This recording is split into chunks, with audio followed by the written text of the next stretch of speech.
Zapraszasz koleżankę do kina, ona spieszy się i mówi Ci, że dziś nie ma czasu, bo musi na następny dzień przygotować ważny referat do szkoły.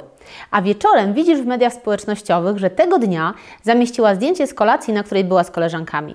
Lub inna sytuacja. Zrobiłaś coś, co jest dla Ciebie bardzo ważne, napracowałaś się, przez chwilę nawet byłaś z siebie dumna, a później okazało się, że osoba, na opinii której bardzo Ci zależało, w ogóle tego nie doceniła. W jednym i w drugim przypadku można poczuć się zawiedzionym i zignorowanym. Jak sobie z tym poradzić? Jest na to świetny sposób, który jednocześnie pozwoli nam poradzić sobie z tymi uczuciami i nawiązać prawdziwie przyjacielskie relacje. Zawsze zastanawiało mnie, jak to jest, że niektóre osoby potrafią zjednywać sobie ludzi bardziej niż inne. Czy jest na to jakiś sposób? Na te inne pytania tego typu znajdziecie odpowiedź w dzisiejszym odcinku. A jeżeli interesuje Cię tematyka mojego kanału, kliknij suba, żeby żadne nowe treści Cię nie ominęły. Zapraszam!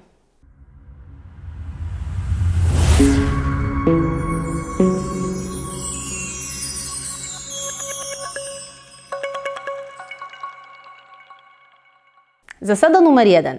Nie bierz wszystkiego do siebie. W obydwu przykładach, o których wspomniałam na początku odcinka, z łatwością przychodzi nam obwinianie innych lub obwinianie siebie, że pewnie nie zrobiliśmy czegoś wystarczająco dobrze.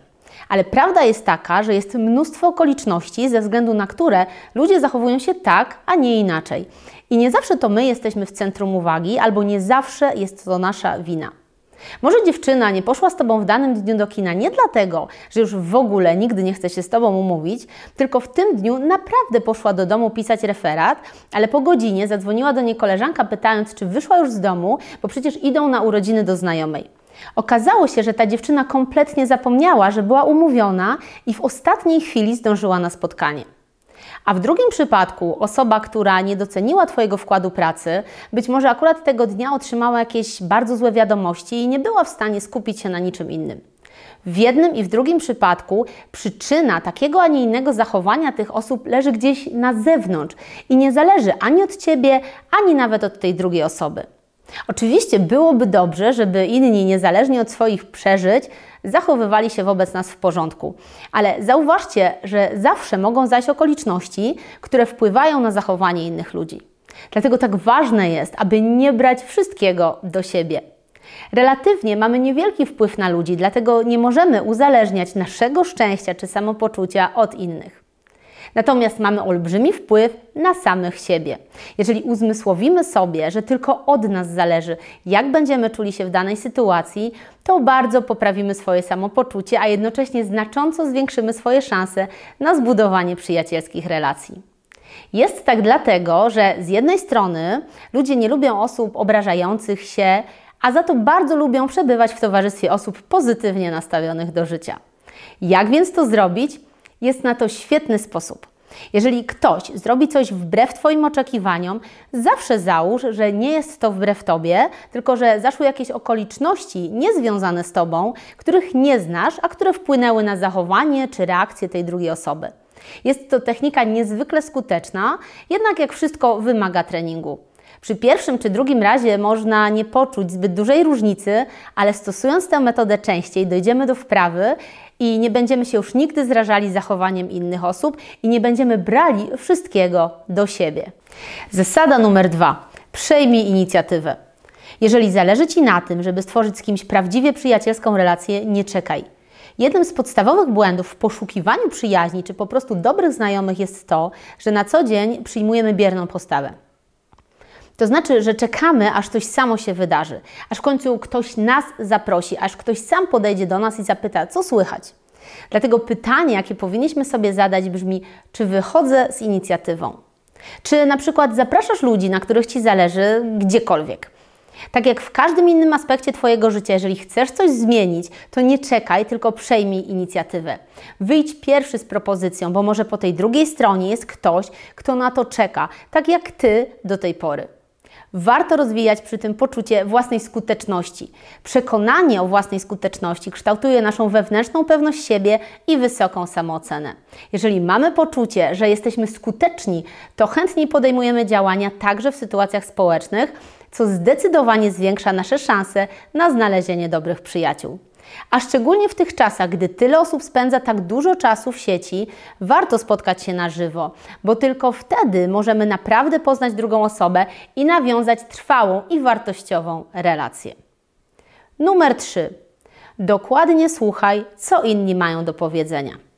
Czy wiesz, że badania wykazują, że ludzie słuchają aktywnie tylko od 25 do 50% czasu rozmowy? Resztę tego czasu, a więc aż od 50 do 75% czasu poświęcają na zupełnie inne rzeczy. Najczęściej koncentrują się na własnych myślach i własnych emocjach. Bardzo często są też po prostu rozproszeni, bo jednocześnie korzystają z internetu lub wykonują różne inne czynności. Czyli wydaje nam się, że słuchamy drugiej osoby, ale tak naprawdę nie poświęcamy jej w pełni naszej uwagi. A prawda jest taka, że ludzie chcą być wysłuchani. Niestety niekoniecznie interesuje ich, co ktoś inny ma do przekazania. Osoby, które potrafią z uwagą słuchać innych, odbierane są bardzo pozytywnie, jako osoby, którym można zaufać i z którymi warto się przyjaźnić. Stosując tę zasadę, dużo łatwiej będzie nam nawiązać kontakty i przyjaźnie z innymi ludźmi. Dlatego jeśli myślisz o tym, aby zaprzyjaźnić się z jakąś osobą, staraj się przełamać ten schemat i zawsze słuchaj uważnie tego, co do Ciebie mówi. Zasada numer 4 może być postrzegana jako trochę kontrowersyjna, ale brzmi tak: nie wszyscy muszą być Twoimi przyjaciółmi. Ludzie tak bardzo nieraz różnią się od siebie, że bycie w głębokich, przyjacielskich relacjach z absolutnie wszystkimi, których znasz, jest po prostu niemożliwe. Poza tym jest też tak, że z biegiem lat łatwiej nam poznawać naprawdę dobrych przyjaciół. Jeżeli na przykład chcesz się rozwijać w jakiejś dziedzinie, znajdź kogoś, kto chce rozwijać się tak jak Ty. Jeżeli masz jakieś ciekawe zainteresowania, poszukaj osób, które interesują się tym, co Ty. Nie musisz robić tego, co wszyscy wokół Ciebie. Nie musisz udawać kogoś, kim nie jesteś, a wręcz przeciwnie, otaczanie się osobami, które chcą osiągnąć podobne cele do Ciebie, nie dość, że pozwoli Ci dużo łatwiej nawiązać dobrą relację z tymi osobami, ale też wspomoże Cię w osiągnięciu Twojego celu. Punkt numer 5. Bądź wsparciem. W 2018 roku psychologowie uznali, że jedną z największych korzyści płynących z posiadania przyjaciół jest wsparcie, które dają sobie nawzajem. Kiedy uważasz się za przyjaciela innej osoby, pośrednio oferujesz mu bycie częścią jego sieci wsparcia. Jeśli na przykład często pojawiasz się w jego życiu, kiedy jesteś potrzebny, Twoja wartość w tej sieci wzrasta. Pojawiaj się w życiu osoby, na której Ci zależy, zwłaszcza w momentach, kiedy mógłbyś stanowić dla niej wsparcie. Wtedy ona pojawi się w momencie ważnym dla Ciebie. Przyjaźń buduje się na wzajemności. Bądź blisko przyjaciela, aby on był blisko Ciebie. Twoi przyjaciele nie tylko chcą, abyś brał udział w ich trudnościach, ale chcą, abyś był częścią ich zwycięstw. Kiedy próbują coś zrobić, chcieliby usłyszeć Twoje słowa zachęty. Proste dasz radę lub jestem po Twojej stronie mogą być dla nich inspiracją, aby dobiec zwycięsko do mety. Zasada numer 6. Nie obawiaj się być sobą. Czego tak naprawdę się boimy w nawiązywaniu relacji z innymi ludźmi? No właśnie tego, co ktoś sobie o nas pomyśli. Tego, że ktoś może pomyśleć, że nie masz racji, że jesteś kontrowersyjny albo po prostu mało interesujący. Z tego właśnie powodu jest naprawdę dużo osób, które aż do przesady kontrolują to, co mówią. Wielu rzeczy, które mają na myśli, w ogóle nie mówią, żeby, wiecie, być zawsze poprawnymi i na pewno nikomu się nie narazić. Te osoby mają wrażenie, że dzięki takiemu zachowaniu będą przez wszystkich lubiane. Ale zachowują się przez to nieswojo. Zawsze się śmieją z dowcipów bez względu na to, czy były śmieszne, czy nie.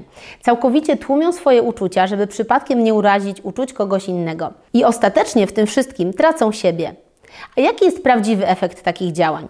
Otóż osoba postępująca w ten sposób jest postrzegana jako osoba taka nice, czyli ogólnie miła, ale bez wyrazu, bez charakteru i przez takie zachowanie tak naprawdę nikt nie będzie wiedział, jaka jest w rzeczywistości. Dlatego nie obawiaj się być sobą, a na pewno znajdziesz wartościowych przyjaciół.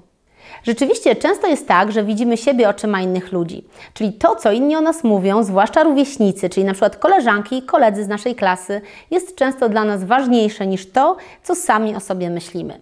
No tak już jest i psychologowie wyjaśniają to na wiele sposobów. Ale skoro opinia innych ludzi jest dla nas często decydująca, dlatego tak ważne jest, aby otaczać się właściwymi ludźmi.